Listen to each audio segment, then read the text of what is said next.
Hello, আসসালামু আলাইকুম। কেমন আছেন সবাই? চলে আসলাম নতুন একটা ব্লগ নিয়ে। আজকে আমরা যাচ্ছি কিছু জিনিসপত্র কিনতে। আর এই যে এলাকাটাতে যাচ্ছি সেটা হচ্ছে শেখ হাসিনার এলাকা। আমরা হচ্ছি বাগেরহাটে আর শেখ হাসিনা হচ্ছে গোপালগঞ্জের। মাঝখানে একটা নদী, মধুমতি নদী, এবং এই যে ব্রিজটা দেখতে পাচ্ছেন, এটা পার হলেই হচ্ছে শেখ হাসিনার এলাকা। তো এই দুই অঞ্চলের মানুষকে সংযুক্ত করেছে এই যে ব্রিজটা দেখতে পাচ্ছেন, এই ব্রিজটা। আর এই ব্রিজটা হচ্ছে মধুমতি নদীর উপরে। নদীর এপারে হচ্ছে বাগেরহাট আর ওই পারে হচ্ছে গোপালগঞ্জ। আর শেখ হাসিনার বাড়ি হচ্ছে টুঙ্গিপাড়া। আর আমরা যাচ্ছি সেখানে কিছু বাজার করতে। আমাদের কিছু জিনিসপত্র কেনাকাটার ছিল, যেহেতু আমাদের এলাকায় একটু বাজারঘাট কম আছে, যার কারণে আমাদেরকে এখানে আসতেই হয়। তো এইটাকে বলে পাটগাতি বাজার। এই যে পাটগাতি বাজারের ভিতরে আমরা একটু এসেছি। আমার একটা চার্জার কেনার দরকার ছিল, আমি সেই চার্জারটা কিনেছি। তারপরে ভাবলাম যে আর তো কোনো কাজ নাই, একটু ঘুরে টুরে দেখি। তো তার জন্য এই যে ঘুরতেছি, আমরা তিনজনে মিলে দেখতেছি সব কিছু।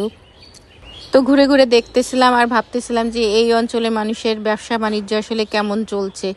যেহেতু কথিত স্বৈরাচার যার পতন হয়েছে, তো তার অঞ্চলের মানুষ কেমন আছে। তো এখানকার মানুষ তো দেখলাম যে না, খুব স্বাভাবিকভাবেই হচ্ছে ব্যবসা বাণিজ্য চালাচ্ছে। যেহেতু এখানে সব শ্রেণীর মানুষ আছে, ধনী গরিব বলেন, মিডিল ক্লাস বলেন, সব শ্রেণীর মানুষ আছে।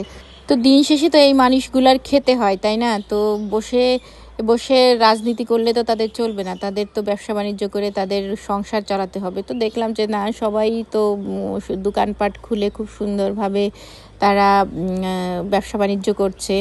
তো এই যে আমরা এগুলি দেখছিলাম, দেখতে দেখতে হঠাৎ দেখে এই যে আমাদের এক আত্মীয়র দোকান। আমি তো জানতাম না যে এখানে তার দোকান দিয়েছে।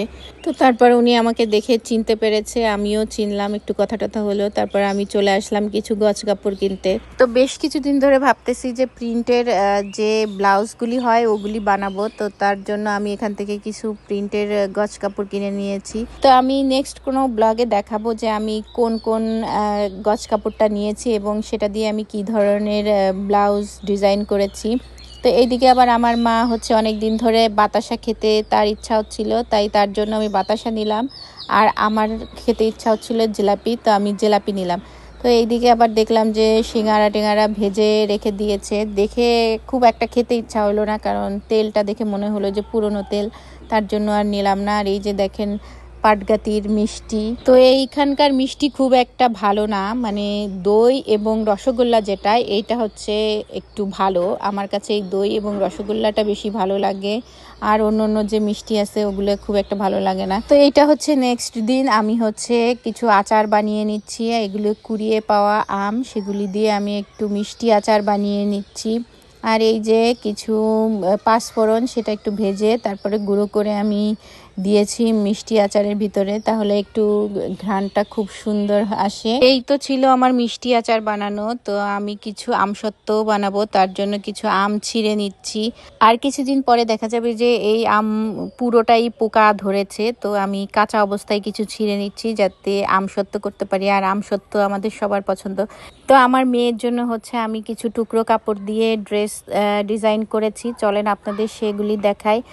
আসলে এখানে গ্রামে খুব বেশি হচ্ছে ডিজাইনের কাপড় পাওয়া যায় না। আমার কাছে কিছু টুকরো কাপড় ছিল, ঢাকা থেকে আমি সেগুলো নিয়ে এসেছিলাম। তো আমাদের এক কাকি এখানে হচ্ছে টেইলরের কাজ করে, তো ওনার কাছে কিছু কাপড় আছে, তো সেখান থেকে কিছু আর আমার যে টুকরা কাপড় সেগুলো মিলিয়ে আমি হচ্ছে ডিজাইন করেছি। এই যে পিঙ্ক ড্রেসটা দেখতে পাচ্ছেন, এর প্লেন অংশটা হচ্ছে আমার মায়ের ব্লাউজের কাপড়, সেটার সাথে আমি একটু কাপড় মিলিয়ে তারপরে ওইটা ডিজাইন করেছি। তারপরে এইটা আমি কেটেছিলাম ঢাকায়, তো সেটা আবার কাকি সেলাই করে দিয়েছে। তো বাসায় আমার হচ্ছে সেলাই মেশিন আছে, আমি মাঝে মধ্যে টুকিটাকি সেলাই করি, কিন্তু ইদানিং আর ধৈর্য হচ্ছে না। তো সেজন্য কাকির কাছ থেকে কিছু ড্রেস ডিজাইন করে নিয়েছি। আর ড্রেসগুলো সত্যি উনি আমার পছন্দ মতো বানিয়ে দিয়েছে, সেজন্য ওনাকে অবশ্যই ধন্যবাদ জানাই। তো এই যে এখন চলে আসলাম রান্না বান্না পর্বে, আর আজকে আমি রান্না করব একটু চিংড়ি মাছ। তো তার জন্য তেলের মধ্যে পেঁয়াজটাকে একটু লালচে করে ভেজে তারপর যত ধরনের মশলা দিতে হয়, আমি মনে করি যে সবাই জানেন যে আসলে মাছ কিভাবে রান্না করতে হয়। তারপরেও দেখা যায় যে এক একজনের রান্না এক এক রকম হয়ে যাচ্ছে, একই তেল মশলা সব কিছু দেওয়ার পরে তো কারোটা ভালো হচ্ছে, কারোটা একদম মুখে তোলা যাচ্ছে না, এরকম হয়। তবে আমি মনে করি যে রান্নাটা হচ্ছে প্রথমে ওই যে বলে না, প্রথমে দর্শনধারী তারপর গুণবিচারী। তো শুধুমাত্র রান্নার ক্ষেত্রে আমার একটা ধারণা, মানে এটা আমারই ধারণা, আমি বলবো যে প্রথমে দর্শনধারী তারপর হচ্ছে গুণবিচারী। মানে আমার যে খাবারটা দেখতে ভালো লাগে না, আমার সেই খাবার খেতে ইচ্ছা করে না। খাবারের রং কালার এগুলি যদি ঠিক না থাকে, আমার ওই খাবার যতই বলুক যে খুব মজা হয়েছে খুব মজা হয়েছে, আমি কিন্তু ওই খাবার খেতে পারি না। চলুন আপনাদেরকে একটা ট্রিক্স শেখায়। অনেক সময় কড়াইয়ে হচ্ছে মাছ লেগে যায়, তো তার জন্য প্রথমে হচ্ছে একটু লবণ দিয়ে কড়াইটাকে ভালো করে গরম করে তেল দিয়ে আবার গরম করে তারপর যদি মাছ ভাজেন, সেই মাছ কিন্তু আর লেগে ধরবে না। তো বিশ্বাস না হলে চলেন এখনই দেখাই। এই যে দেখেন আমি মাছ ভাজতেছি, আমার মাছ কিন্তু কড়াইয়ে লাগে না। আমার উল্টাতে একটু প্রবলেম হচ্ছে, যেহেতু একটার সঙ্গে একটা একটু লেগে ধরেছে, কিন্তু আমার মাছ কিন্তু একদমই কড়াইয়ে লাগে নাই। তো আমার এই ট্রিক্সটা ফলো করে তারপর হচ্ছে মাছ ভাজবেন এবং এসে আমাকে অবশ্যই একটা থ্যাংক ইউ জানিয়ে যাবেন। এই মাছটা হচ্ছে বেশ কিছুদিন আগের একটা কাতল মাছ, তো সেই মাছটাকে আমি একটু ঝোল করব আলু দিয়ে। তো আমি হচ্ছে মশলাটাকে ভালো করে কষিয়েছি, তো তার সাথে আলুও দিয়েছি।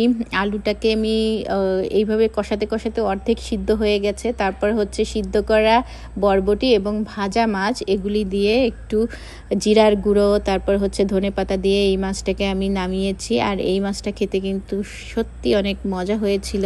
তারপর আমি হচ্ছে কিছু বেগুন ভাজি করেছি, আর এই বেগুন ভাজিটা করেছি একটু মশলা দিয়ে, এই আদা রসুন তারপর হচ্ছে মরিচের গুঁড়া, হলুদের গুঁড়া, লবণ, একটু সামান্য সরিষার তেল দিয়ে আমি মেখে তারপর হচ্ছে ভেজে নিয়েছি। আর আমি এখানে পেঁয়াজটা খুব বেশি ভাজা ভাজা করব না, তাই আমি হচ্ছে বেগুনের উপর দিয়ে দিয়েছি। একটু নরম হলেই তারপর হচ্ছে আমি নামিয়ে ফেলবো। আর এভাবে কিন্তু আমি আমার বাসায়ও বেগুন ভাজি করি, আমার কাছে এভাবেই ভালো লাগে। এর আগের পর্বে আমি আপনাদেরকে দেখিয়েছিলাম আমাদের যে ভিটা, মানে একটা জায়গা যেখানে সবজি চাষ করা হয়, সেখান থেকে আমি তিতা বেগুন এনেছি। তো তিতা বেগুন মানে হচ্ছে তিতা হবে, আমার এরকম ধারণা ছিল, যেহেতু আমি এটা কোনো দিনও খাইনি। আমি শুধু দেখেছি যে অনেক পাহাড়ি অঞ্চলের মানুষ এটা খায়। তো ভয়ে ভয়ে আমি রান্না করছিলাম, আমি ভাবছিলাম যে সব তেল মশলা সব কিছু যাবে, মানে আমার একটা বদনাম হবে। তো এটা পাটায় আমি হচ্ছে বেটে নিয়েছি, তারপর সবাই খেয়ে এত মজা পেয়েছে এবং এত প্রশংসা করেছে। ইভেন আমার মা বলেছে এত মজার ভর্তা সে জীবনে খায়নি। এবং আমি নিজেও বলছি যে আমি এত মজার মানে বেগুন ভর্তা আমি আমার লাইফে খাইনি। তো এরপর থেকে আর কেউ ফেলবেন না, বাড়ির আশেপাশে যখনই পাবেন সেটা এনে বেটে খেয়ে ফেলবেন। এইদিকে আমি কিছু আমসত্ত্ব করার জন্য আম সিদ্ধ করে নিচ্ছি। নেক্সট কোনো ব্লগে আমি দেখাবো কিভাবে আমি আমসত্ত্বটা করেছি। এদিকে আমাদের অন্য একটি গাছে জামরুল হয়ে একদম সাদা হয়ে আছে। কোনো একজন ব্যক্তি সেই জামরুল খায় না, শুধুমাত্র আমার ছেলে পছন্দ করে। শুধু পছন্দ বললে ভুল হবে, ওর খুবই পছন্দ। তো আজকের ব্লগটা আমি এখানেই শেষ করছি। সবাই ভালো থাকবেন, সুস্থ থাকবেন, আমাদের জন্য দোয়া করবেন, আর অবশ্যই অবশ্যই চ্যানেলটি সাবস্ক্রাইব করবেন। তো আজকের মতো বিদায় নিচ্ছি। আল্লাহ হাফেজ।